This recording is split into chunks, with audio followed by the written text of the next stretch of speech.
guitarist breaks neck in fishing accident.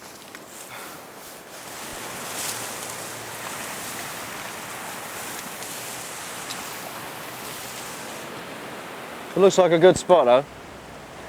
But he's the expert.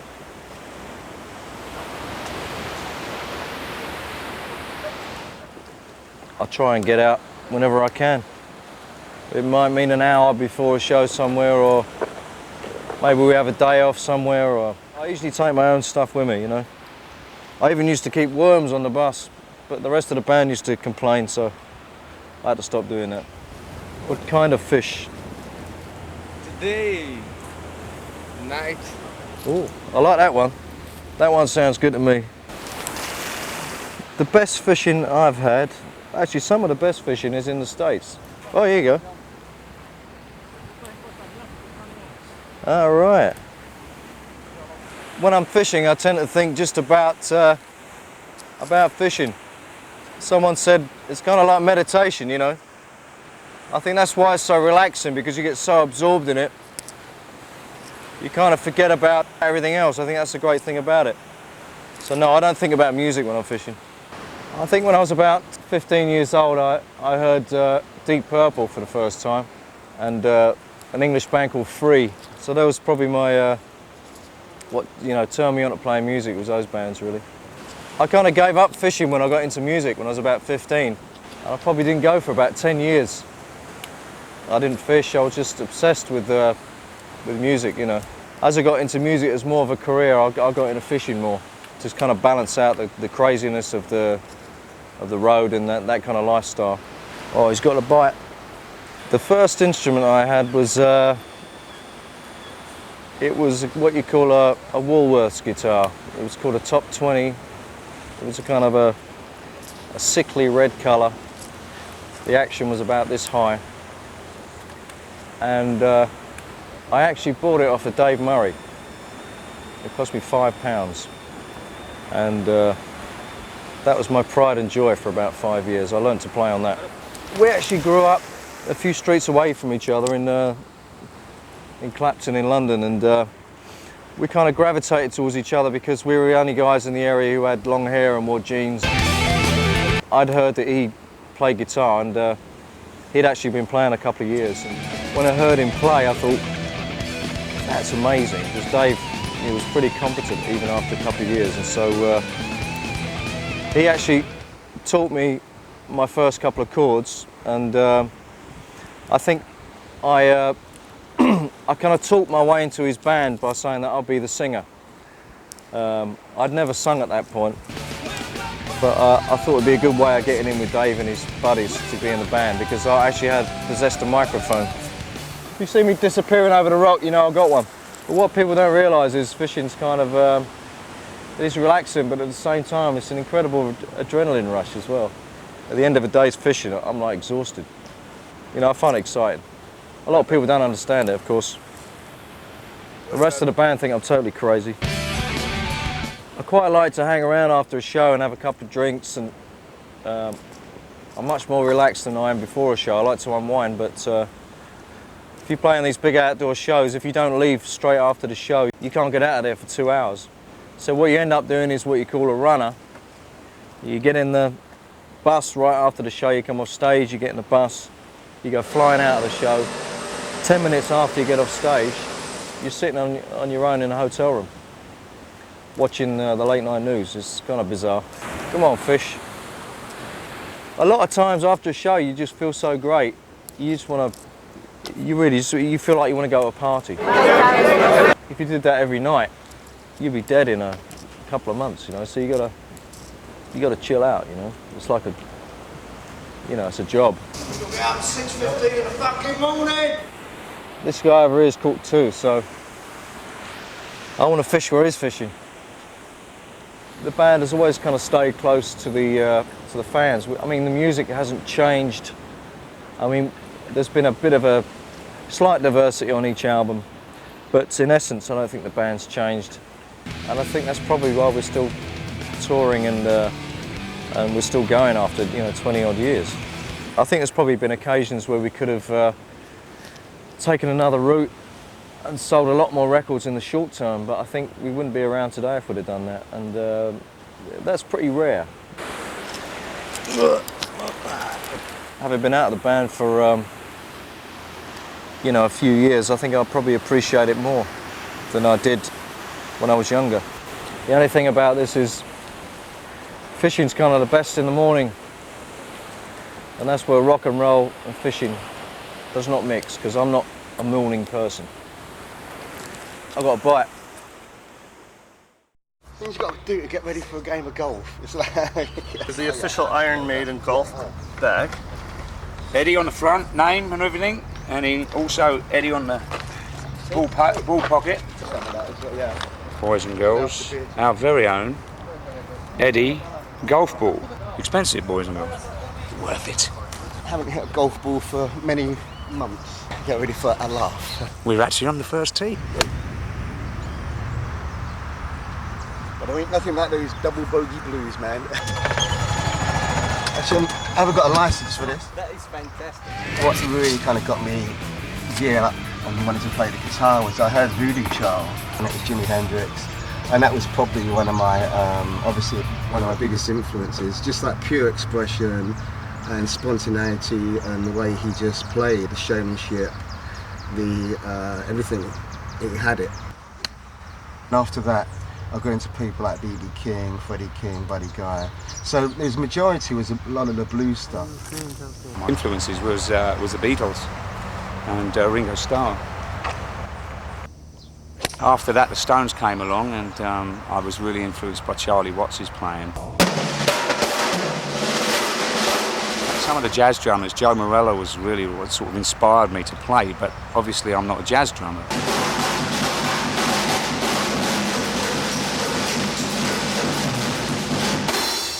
But he really kicked me into wanting to be a drummer.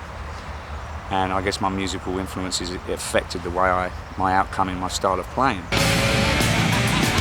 And once The Who came out and I saw Keith Moon, that was me. I was like, that man is my hero. And you know, that influenced my style of playing to a great degree. And then of course John Bonham. So those four guys really moulded my shape of my style of playing, I feel.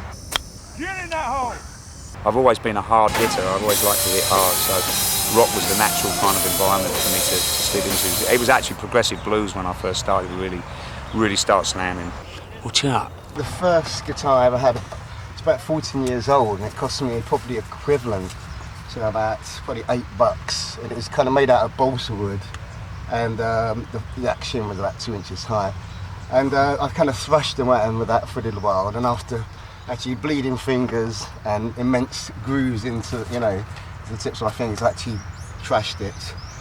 And then after that, my mother actually paid for me to get a guitar which was Woolworths Top 20, and this was an electric one, and it was pretty much like a Stratocaster.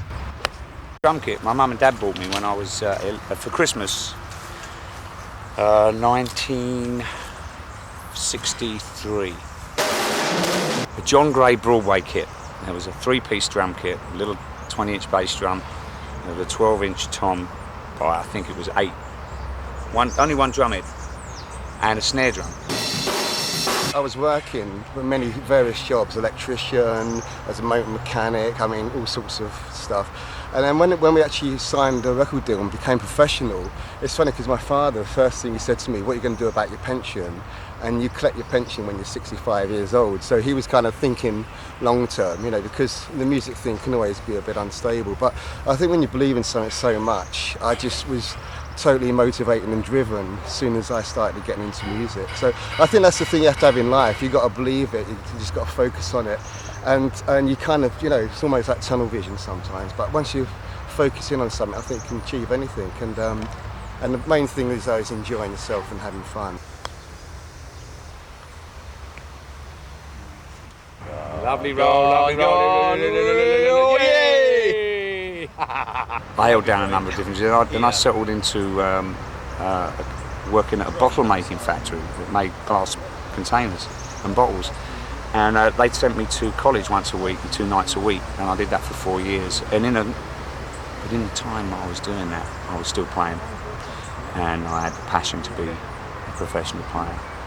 I was semi-pro really, you know, going playing pubs when I was 14, 15, and clubs and bar mitzvahs. When you're on the road, you know, you spend a lot of time travelling in hotel rooms, so this actually gets you out of the hotel and out, and, you know, into beautiful nature.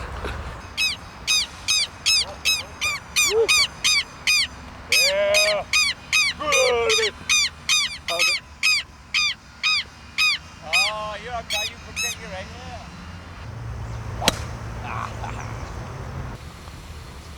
Beauty. Nice half, buddy. The fans, I mean, you couldn't do this without the fans.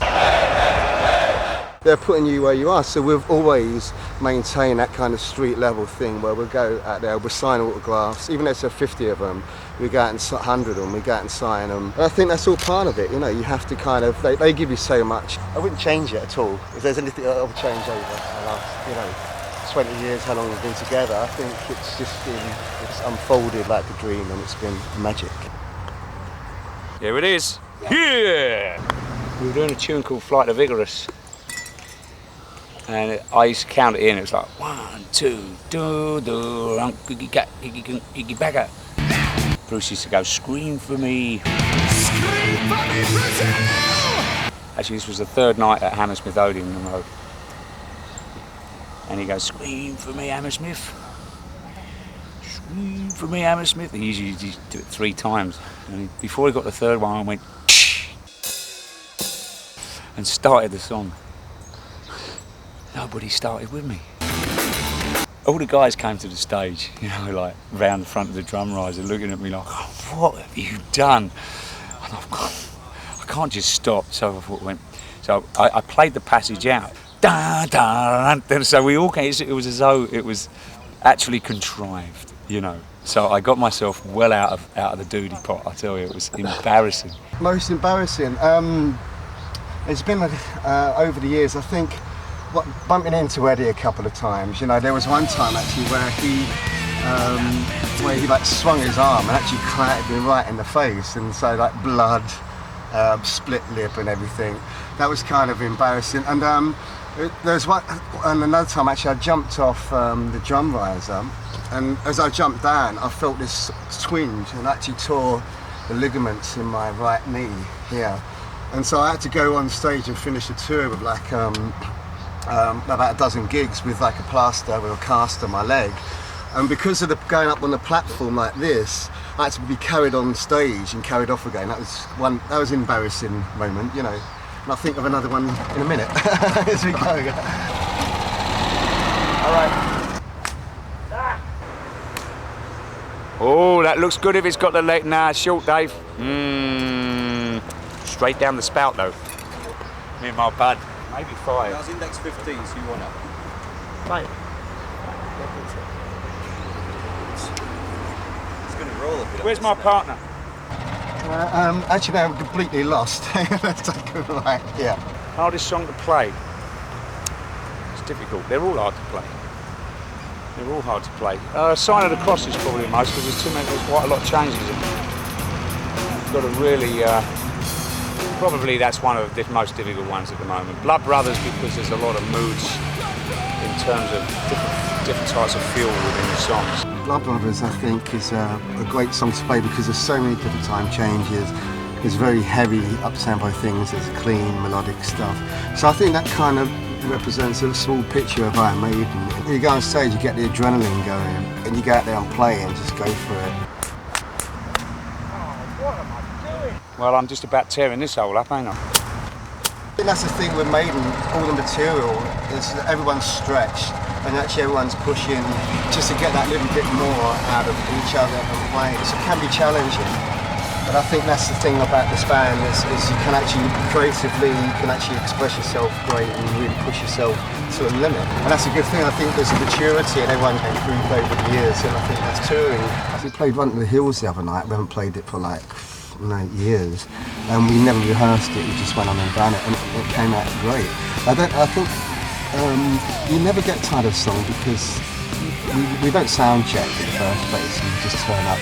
So although we know the set list and everything, there's a lot of spontaneous things that happen. You know, the sound changes a little bit every night. So they never get boring to play because you try and pull out. There's a different excitement, different audience. I say most of the times the fans they come to the show and they're real positive. In fact, that's the thing. You go on stage and play, and if there's any aggression in there, anything will actually be released. And I think that's the thing. They can actually go there singing along. So if there's any anger, you know, it's actually gone. And I think that's a good thing about this music. So it can be a release in that respect.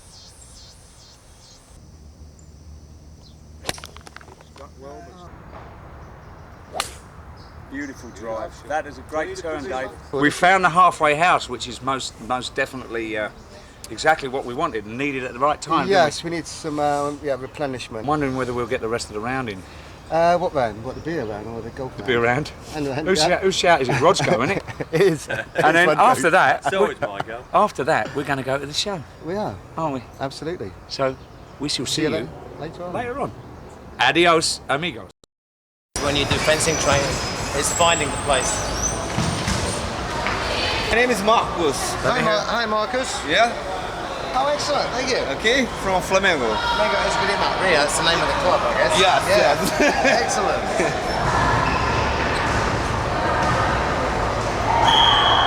This plugs into the end of the sword. So let me show you. I just put my jacket on here. You like it too? Oh, I can. Yeah, I don't have a You are left hand. left-handed, but flotte. Okay. Anything hits this, it's going to score. So anything hits this jacket, it's going to score. And the way that the hits get detected is I put a little crocodile clip onto the jacket. There. And then the whole shebang. This plugs into the sword. This plugs into this thing, which plugs into that thing, the scoring box in the middle. The other guy plugs into his side, and then we're both plugged in, and there you have it. And off we bash. And I hit him. Red light goes on. I score one. When he hits me, green light goes on. Oh, it's pretty smelly in there. Yeah, there you go. Nice.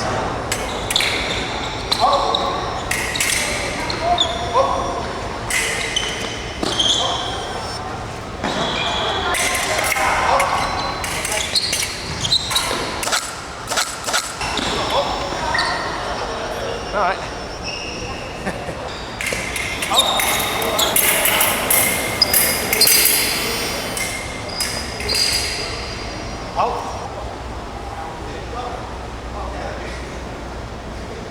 How are we doing? Oh, won that one. ¿Cuál es tu nombre? Guilherme Gifone. This guy's going to run around like crazy. It's guaranteed. It makes for a bit more drama. 15? Yeah. Okay.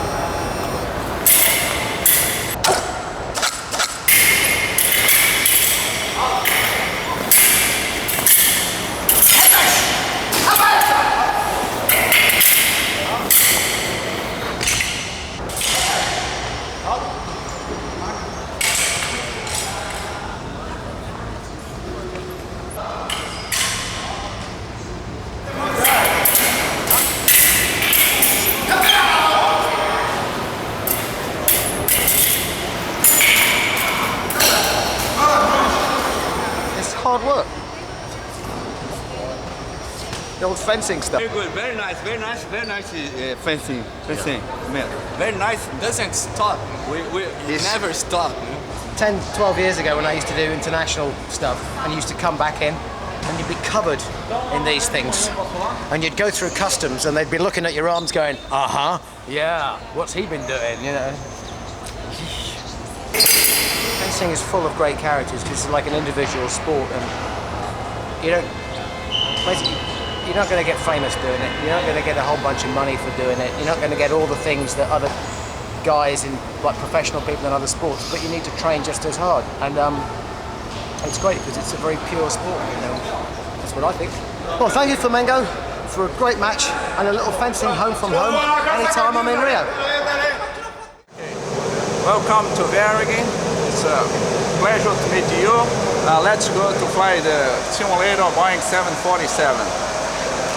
Very cool. once you're on board, this gantry here comes up and we are not anymore in the real world. Okay. All right. This is not a 400, it's a 200 series. Yes. So normally, this is a flight engineer station here. My uncle was a flight engineer for BA for years, flew this type of airplane, so cool. Now say hello to this. Let's turn off this light. Yep. Okay, yeah. Okay. It's alive. Let's go.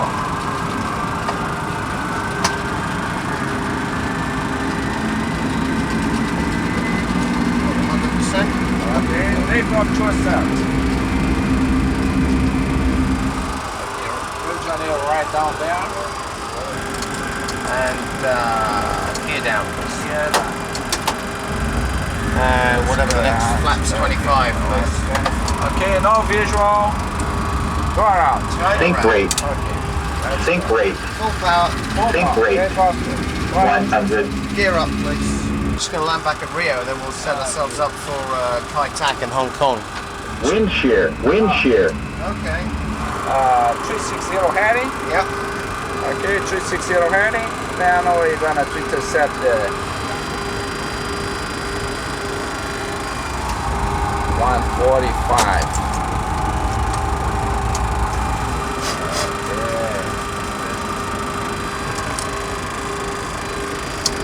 We did an ILS there and didn't see the ground, Yes. so we did a missed approach. And this is going to be a visual landing. 100. 50, 40, 30. Think rate. Okay. Taking off, so the throttle's coming up. We set 150 on our command speed on the auto throttle. Engine is stabilised. 15 degrees pitch up. 80 knots. Great. Gear up. Mr. Bruce, how about our malfunction in your flight? Give us an engine failure if you want. Oh, did I say that? Engine failure. Okay, left engine failure. Engine failure number 1, possibly. Confirm number 1. Shut down. That was an engine failure. 500. Think rate. Think rate. Glide slope. Glide slope. Glide slope. Okay, very good. 50, 40, 30, 20, 10.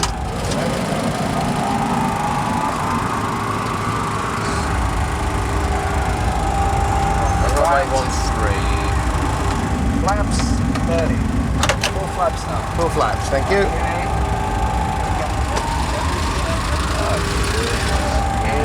Very good. How not to land at Kai Tak. If you want, we can make a sightseeing over New York too. That's a good idea. Here one. Let's fly around New York a little bit. Empire State Building. Terrain. Pull up. See what I mean? Think rate. It's like wiring up the inside of your head to these. The middle of your head is talking to these through your eyes. That's what it feels like. And you're ignoring all the other sensations. So you have to manufacture the reality of what the airplane is doing from the instruments, because they tell you what's real. You have to believe them. Iron Maiden tonight. We're on our way to a cup final, believe it or not. We're in Rio, where we're about to play the festival here, but we're actually going to see a cup final today. The two teams, Vasco da Gama, who are like the top team, big team, loads of money, whatever, against the second division side called São Caetano. The dilemma for me is that Vasco have Eddie as their mascot, but really I suppose being British and the traditional thing is to support the underdog, so I think I'll be just neutral. I've never actually been to a game in Brazil before, so this should be fantastic. This is definitely not work at all. Yeah, Maiden's got his own team and we play loads of games when we're on tour. It's great to go on a day off and do something completely different.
Yeah, we ain't got a bad team actually. Not a bad side. We've won most of our games, and it's great fun. It's just great. It's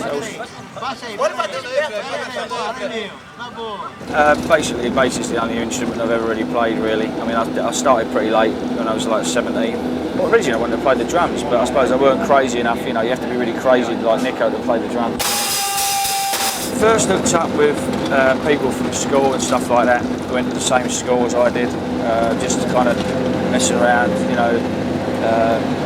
And then I got a couple of other mates in who were friends of friends type of thing, and we formed a band and we did about 4 or 5 gigs with that. And I went and actually put, went and saw a couple of ads in the paper, and I went for a couple of auditions, and I joined a band that had been sort of going for a little while, and they're quite a lot older than me, so they were experienced, and that's what I wanted. I wanted some people who were experienced. I did quite a few gigs with them, but then they didn't really want me to write any material. I started writing some songs, and they didn't really want to do them, so I basically left and formed Maiden when I was tender age of 19. It took about 4 or 5 years to get a record deal. Played every pub and club that there is to play around the UK pretty much. It was incredible, the success that we had really right from the first album. I mean, their first album went gold in Japan, and it meant that we were able to go and do a European tour with Kiss, playing to thousands and thousands of people. So that was an experience. And from then on it just really took off. I don't know what my proudest moment is. I suppose in the early days, it was just, actually signing a record deal, and to think that we'd achieved that we could actually now go and make an album. Playing the marquee for the first time as well and selling that out was proud, because we tried for ages to get a gig there. We couldn't get a gig. When we finally did get a gig there, we completely sold it out within a couple of hours, and that was great. I think our fans are possibly the most loyal fans around. I don't think there's many other bands that actually get the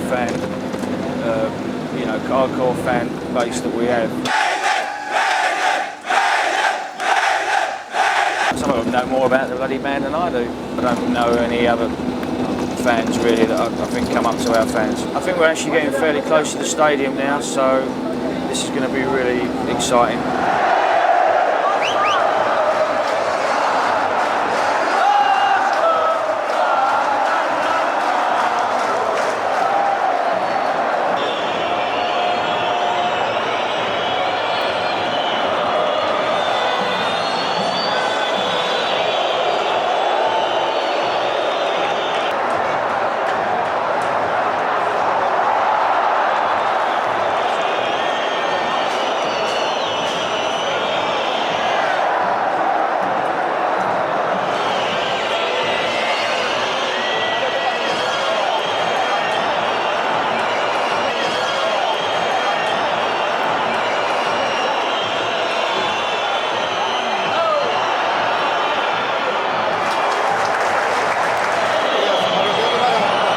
Everyone knows I love my football.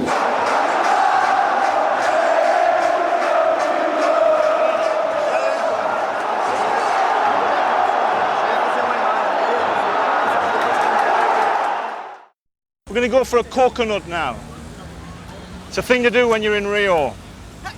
Hey, it's crazy here. Get an actual brand new coconut. Totally untampered with. Oh, here we go. And always mind your fingers. Whoa, yeah.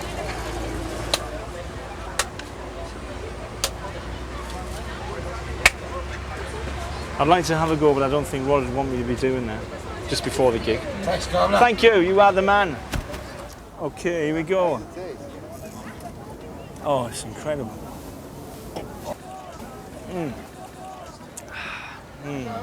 Beautiful. Thank you. Thank you.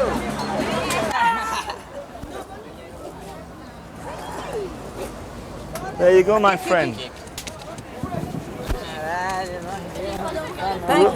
Thank you. Genuine Amazon masks. Say hello to the camera. Hello. Absolutely incredible. So what would you use these masks for if you were the Indian? What would you use them for? The Indians in Brazil believe you take the mask to your house, the bad people no go into house. So if you hold this up and you take it to your house, all the bad people leave. This works for you, souvenir. This is my mother made. Leia. Is that your mother? Yeah. Are you a mother? Yeah. You're far too young. You're far too young. She's too young. She's too young to be your mum. I like it very much. Ah, hey, that's fantastic. Thank you very much. Yeah. Woo. Hang on. This will keep all those bad people. This will keep all the bad people like Nicko McBrain away from me.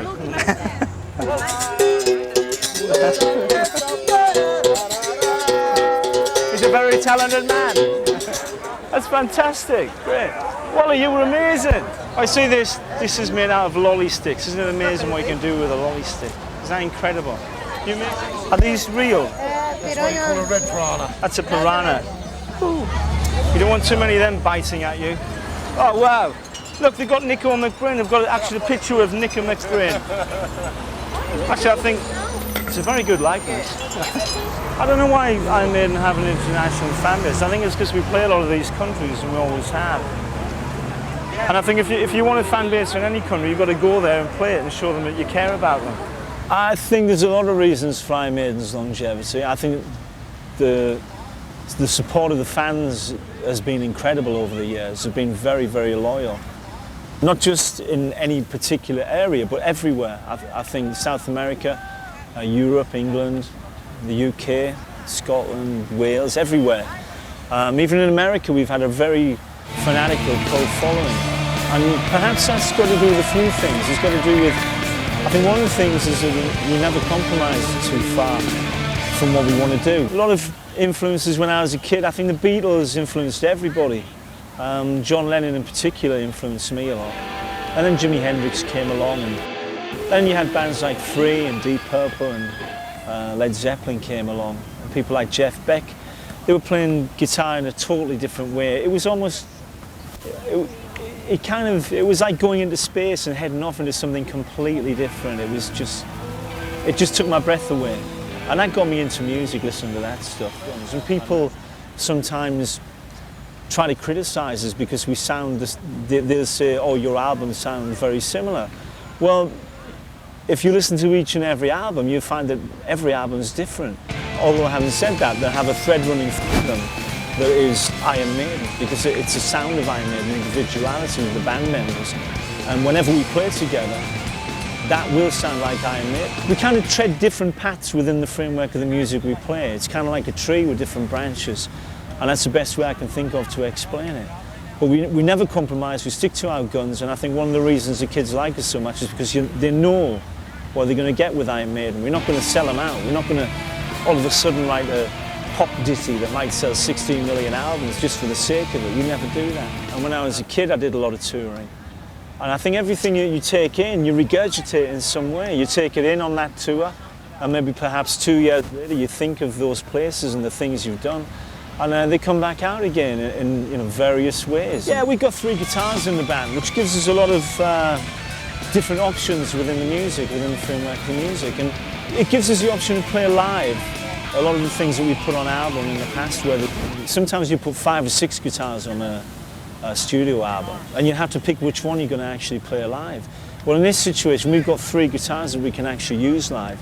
And you can do octaves, one chord might be crashing, one chord might be staccato rhythm, one might be playing a melody. So you've got all these different textures within the band. And I think it's given the band a harder edge, it's given it more texture. And it feels, to me, it's worked fantastically well in the tour with the 6-piece. And you know, we're going to do Rock in Rio tomorrow, so something must be going right.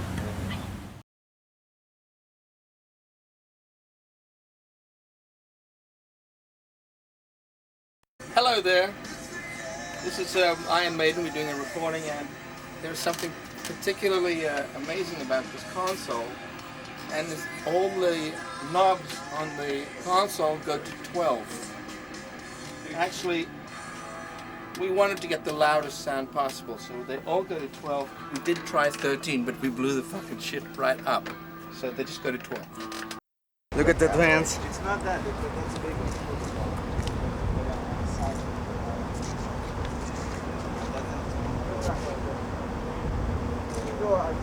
Go that way. Alright, give it back.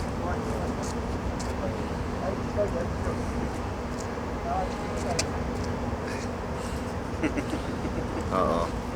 Uh-oh.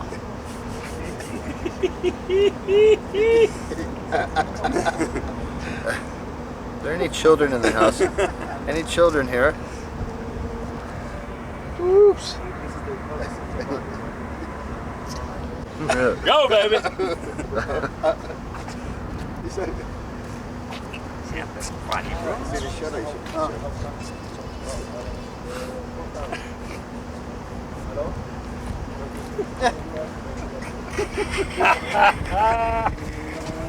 This is true art.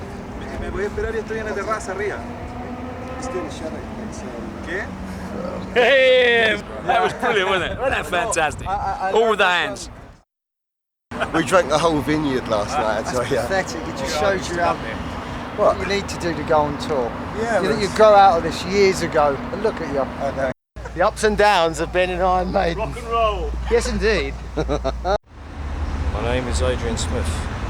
Today I'm mainly Dave Murray. Nicko McBrain. Bloody golf game I had in Buenos Aires the other day, and then today when some bloody director was down there, I was supposed to be driving in the car doing my bits, and Dave was in there, and I had to walk. That's 6 holes. I wonder if he was coming from the snow peaks of the Andes. You know, being it's summertime, it'd be melting a bit.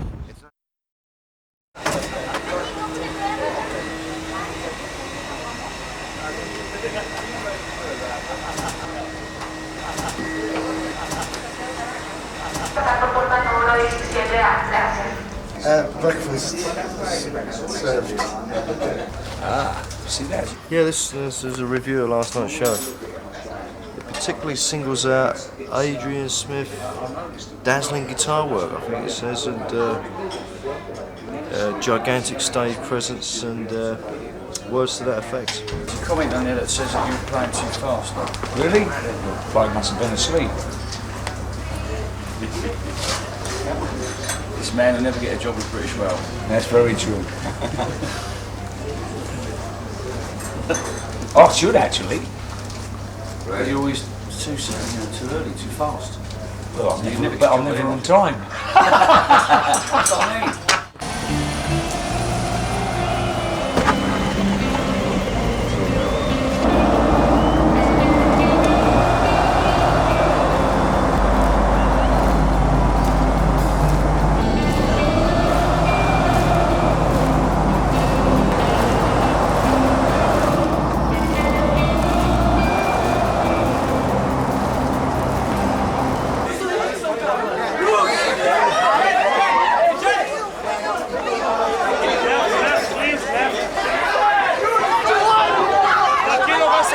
Chap behind me, Wally Grove, top security man. Make sure all the bunnies are okay, the barriers are safe.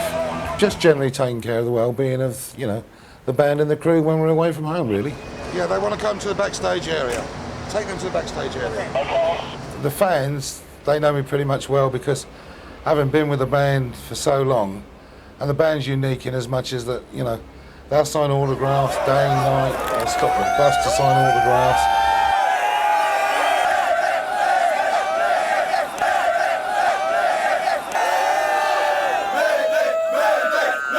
To ruin a perfectly good guitar.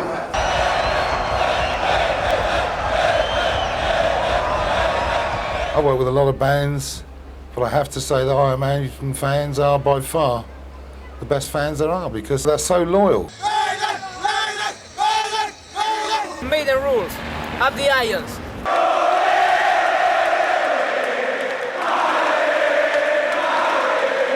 Maiden! Maiden! Maiden! No!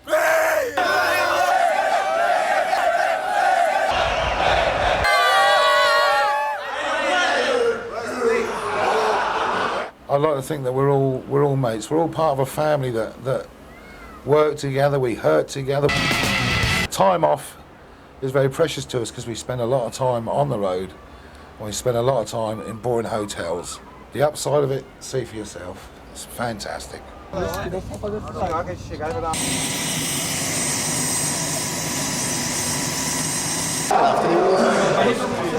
are you cool?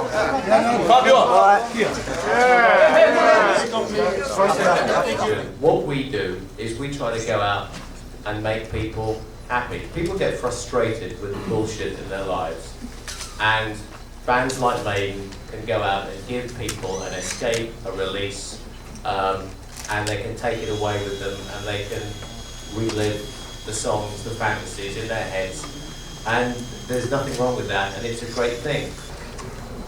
Best drummer. I don't know what that bloke's name's doing on there, but I'm very honoured. Really.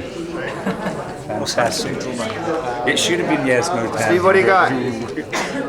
Best bass player and best band ever. Best band ever? Ever. The best band ever. What's that one down there? Wow. What do you got, Dave? I got the best guitarist. Fantastic. How can you all be the best guitarist? I know. How they get me best singer? It's with a conspiracy. Yeah!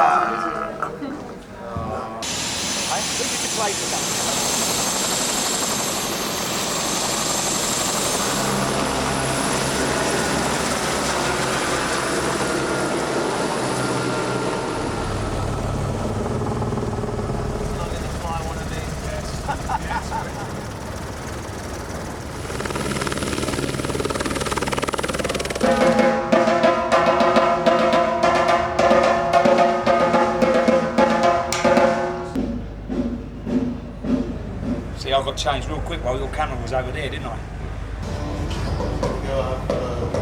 Go up on stage. Okay, thanks.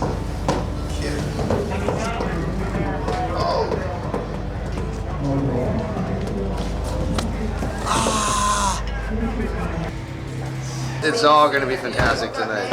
Better be. What was the most memorable part of the tour? Well, hopefully this will be it. When? No, these have been in for the whole tour. There we go. Oh, that was hard.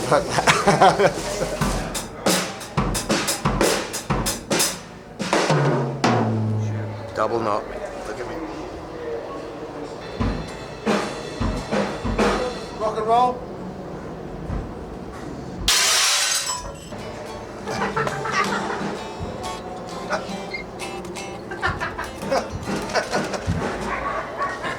Got the lucky socks tonight?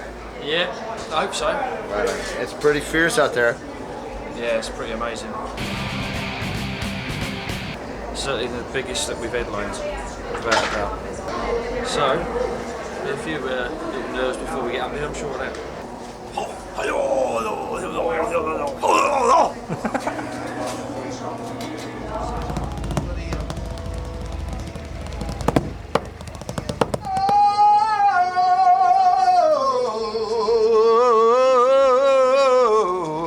Singing eyebrows.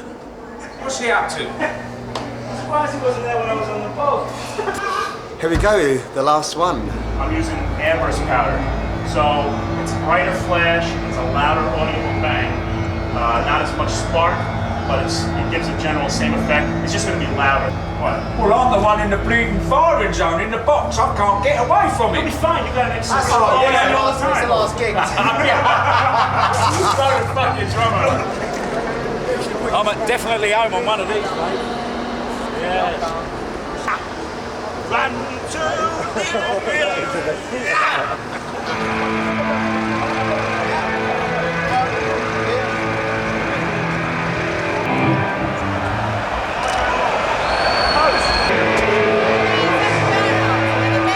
In the pit now or afterwards? I can wait a couple songs. Okay, well that's all right.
What's that? Is that chicken or ham?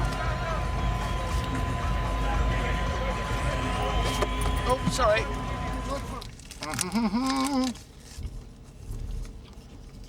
Oh. How was it, lads? All right, well, no riots? It's there again. Hola. All right, fellas. See you tomorrow. Yeah. Great show. Great stuff. What's the party? What's the Right, boys and girls, listen here. It's getting about that time where I reckon we could have a food fight on our hands. Start off light and easy. Who's going to get it? What's next? Oh, I know, a piece of lime will do it. Oh, it missed.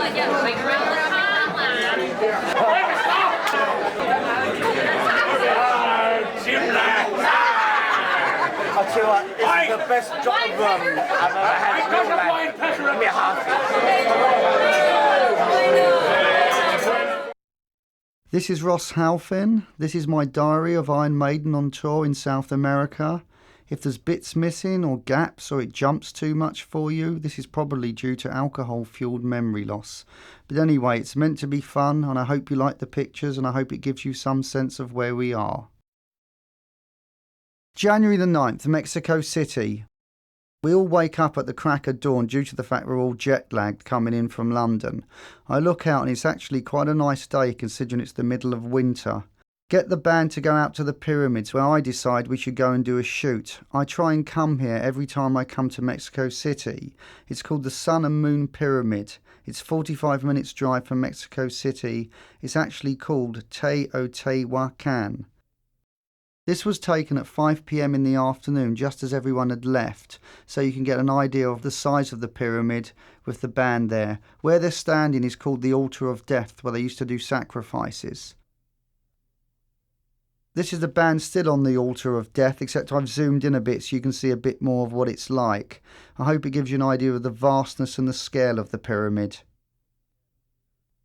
I like these pictures of Steve because he's messing around and posing for me. They were taken on the way back to Mexico City where we'd stopped off to get a drink. He doesn't normally do this and I like the fact he's not so stiff.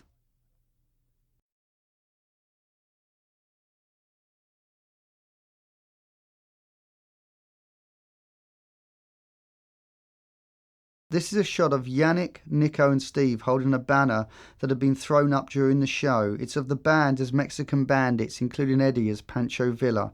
I took this after the show. There really should have been some pictures of the show to go with this, but as the band walked on stage it started to rain, and it rained solidly for 2.5 hours and became impossible to shoot the show.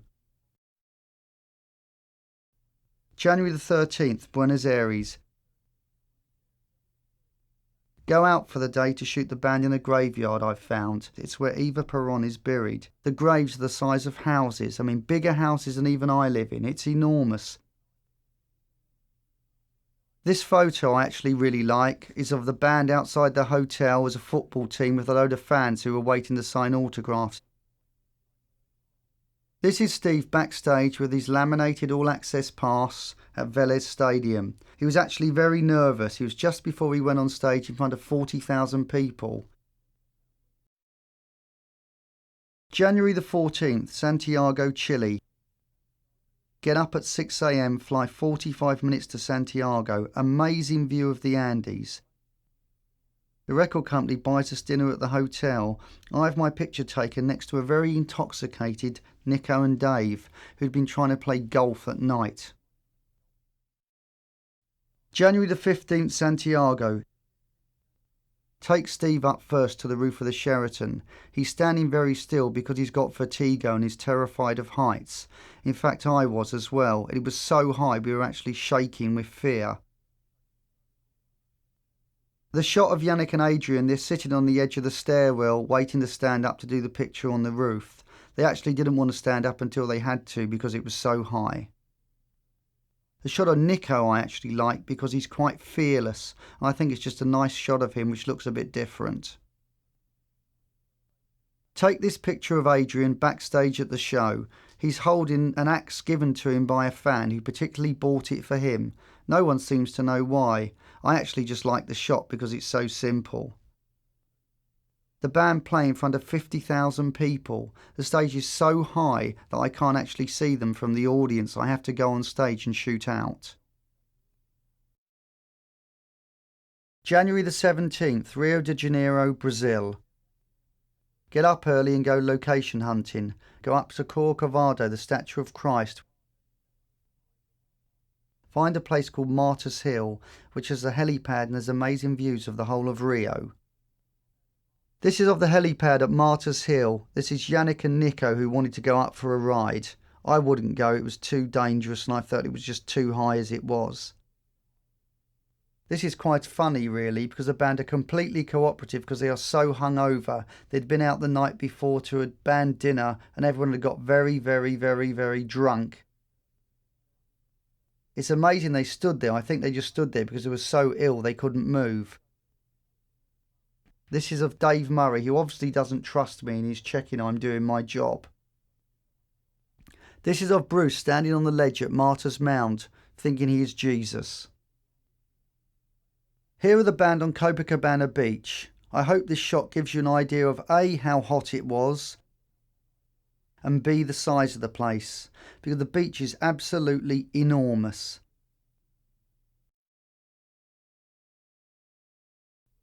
The shirt Bruce is wearing was actually bought by his wife, and I talked him into wearing it. He doesn't normally. I just think he looks really good in it. It actually looks very cool. I just really like the photo.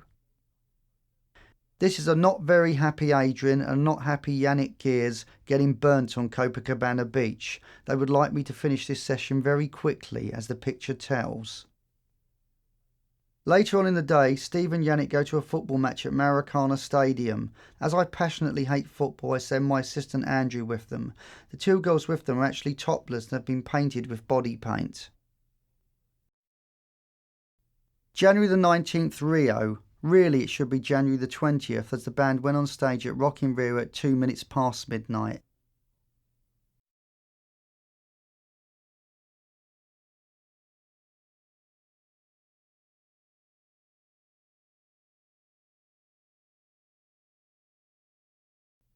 The stage isn't big, it's enormous. It's like being on some kind of giant launch pad, looking down at hundreds of thousands of people.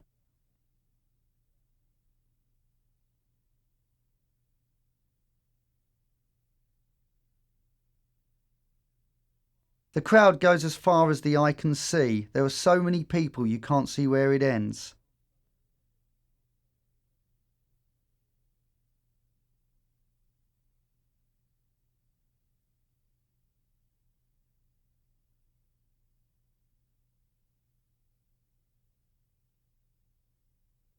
I've tried to give a sense of the size and the spectacle and what it's like to be on stage with Iron Maiden. I hope some of the pictures do that, especially the ones when you're looking over the band's shoulder looking out. Enjoy them.